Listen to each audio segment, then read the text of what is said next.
Hello. I'm just gonna park this thing right here. I nearly made it into space.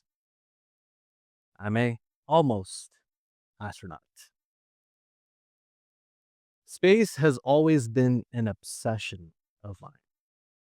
And that journey for me started when I was very young. I immigrated to the US when I was 7 years old from India. And I grew up there illegally without any papers until I was 22 years old. My family came on a tourist visa and we just never stopped touring. So, growing up, life was filled with uncertainty and a deep sense that I didn't belong. I couldn't even get a driver's license, much less visit NASA. And in those days, you had to be a US citizen to even step foot inside NASA. And that was true for everyone, even a kid like me. It's a small thing, but it's also, in a way, everything. I felt like I didn't have an identity, like I didn't matter, which in turn made me feel like I always had to do more and more. I was looking for that one thing that would impress everyone, the world, for external validation.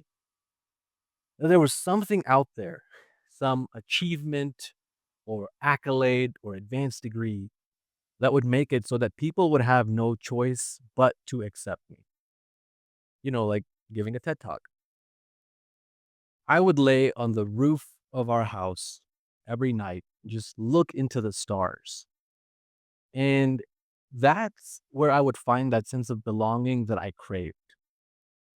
That feeling was the core of my wanting to become an astronaut. And it stayed with me as I got older. So did my drive for external validation. When I finally got my legal status, I graduated college, taught my class, and I heard somewhere that they were sending doctors into space, ophthalmologists in particular. These are doctors that help people see. There was a lot of research being done on eyes and microgravity. And so I went to medical school. I became an ophthalmologist. I even published some early and important work on the effects of microgravity on the eyes of astronauts. That's how bad I wanted to be an astronaut. That's how bad I wanted to be seen. That's how hard I pushed myself. And I did get into the space program. I was admitted to an internship at NASA where I got to spend 2 months living with a Navy SEAL who had gone to space himself. And as the two of us sat outside at the end of the day, staring into the stars, the same night sky I looked into as a kid, he described to me what it felt like to be floating in the vast emptiness of space, looking back at our planet Earth, this blue, beautiful marble suspended in the cosmic void. It was then that he described what's called the overview effect, which so many astronauts experience. It's this profound shift in perspective, a sense of unity with all of humanity, and a deep inner peace. That changed my life. I didn't get into space, but I did make the overview effect a part of my life here on Earth. And it's something achievable for all of us, that inner peace of outer space right here on Earth.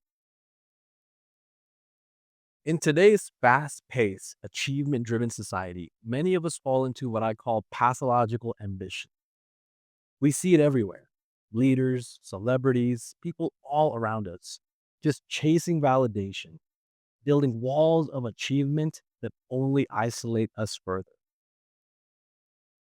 Just like I did, we tie our self worth to these external markers of success, constantly striving to prove ourselves worthy of love and respect. But this unending, relentless pursuit of validation just ends up leaving us disconnected, unfulfilled, and perpetually dissatisfied. I had to learn to stop chasing external validation and start cultivating this perspective that comes from the overview effect. When I started adopting daily practices into my everyday life that create cosmic perspective, I found that self awareness and inner peace of astronauts right here on Earth.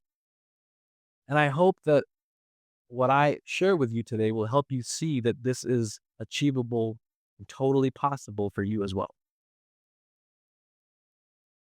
We are in the midst of a crisis of belonging and disconnection, the worst in human history, and is bringing significant social and health consequences for years to come.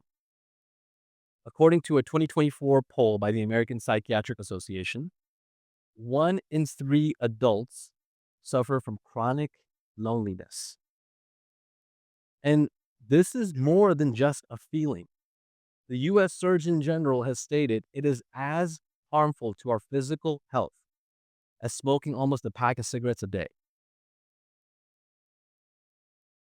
To fill the void of loneliness, we chase external validation. And this relentless and pathological ambition leads to significant stress. According to the American Psychological Association, 79% of adults report experiencing significant stress related to the pursuit of success. Of these individuals, 40% report unexpected mood swings, getting angry quickly, and yelling and screaming even at loved ones. We're not better people when we're stressed out. We're hard to live with, and we're hard on the people that we live with. Our relationships suffer, and we become more lonely. It's a vicious and never-ending cycle. I know the fear and depression that comes with that feeling of not being enough. And as I chased my cosmic goal, I started losing touch with what truly mattered here on Earth. My obsession with achievement drove away the people I loved. I thought if I could just be extraordinary, then maybe I could escape the emptiness. But no matter how much I achieved, no matter how hard I tried to be exceptional, it never filled that void.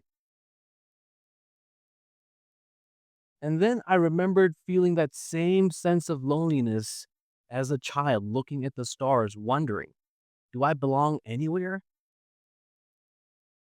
Back then, space seemed like the only place where I could possibly belong. And here I was again asking myself the same question. And as I wrestled with that question, I understood that there was no amount of external validation that was going to fix this problem for me. What I needed had been shared with me years before when that astronaut described his experience of the overview effect. Up in space, looking down at planet Earth, borders disappear, divisions fade away, and astronauts realize that all of humanity is connected. It's an overwhelming sense of oneness.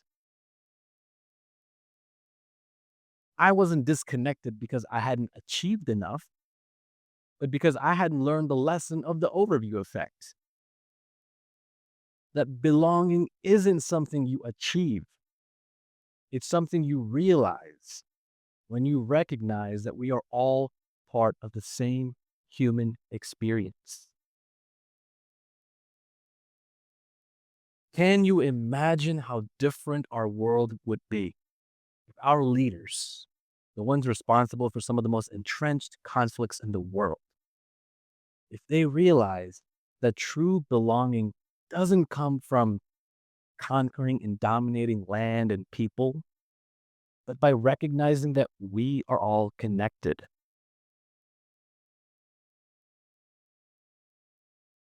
So, how do we apply the principles of the overview effect to our daily lives? How do we do that? It starts with cultivating cosmic perspective. Just as astronauts gain this new perspective by seeing Earth from space, we too can gain a broader view of our lives and problems. Practices like meditation, mindfulness, getting out in nature, standing in the darkness, and yes, gazing at the night sky. These are what help us step back and see the bigger picture. Just as crucial is being intentional about fostering interconnection. The overview effect highlights our interconnectedness as a species, and that comes through engaging in community service, volunteering, or just taking the time to connect. I mean, really talking to and listening to those around us at work or at home. Practicing genuine curiosity, just being genuinely curious about others, and practicing kindness, even if it's to ourselves.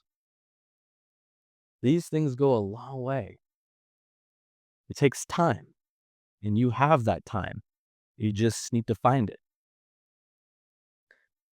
And finally, seek out and practice awe. That feeling experienced by astronauts, it can be replicated by visiting sites of natural beauty here on Earth. It's hard to think you're the center of the universe when you're standing on top of a mountain. Regular exposure to awe-inspiring experiences helps shift our perspective and priorities and helps bring a sense of our own impermanence. Embrace that. It's a part of the process.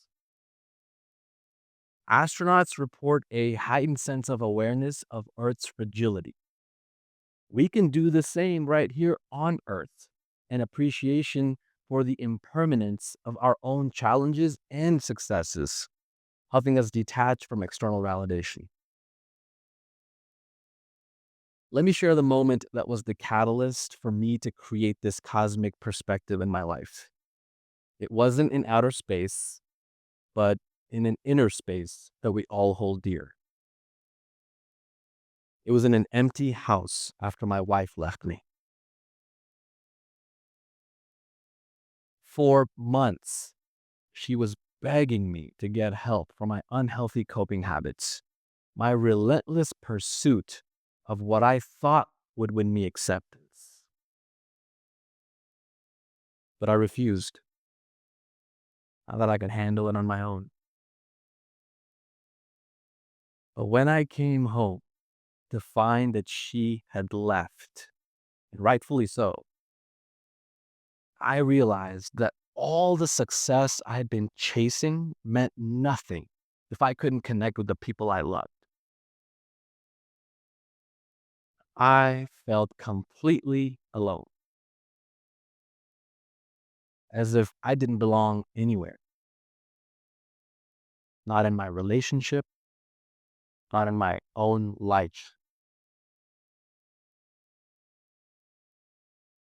In a moment of pure desolation, I went outside and looked up at the stars. They were what saved me. I challenge each of you today to embark on your own Earth-bound space mission. Start by dedicating just 10 minutes each day to a practice that cultivates cosmic perspective. Whether it's meditation, mindfulness, or simply gazing at the stars, take the time to find it and see how it changes you and your lives. Share your experiences with friends and family. Spread the transformative power of the overview effect. Remember that the more we share our journey, the more we realize that we are not alone. And finally, the next time you feel like an outsider or you find yourself chasing validation, pause. Take a deep breath. Imagine looking down at Earth from space.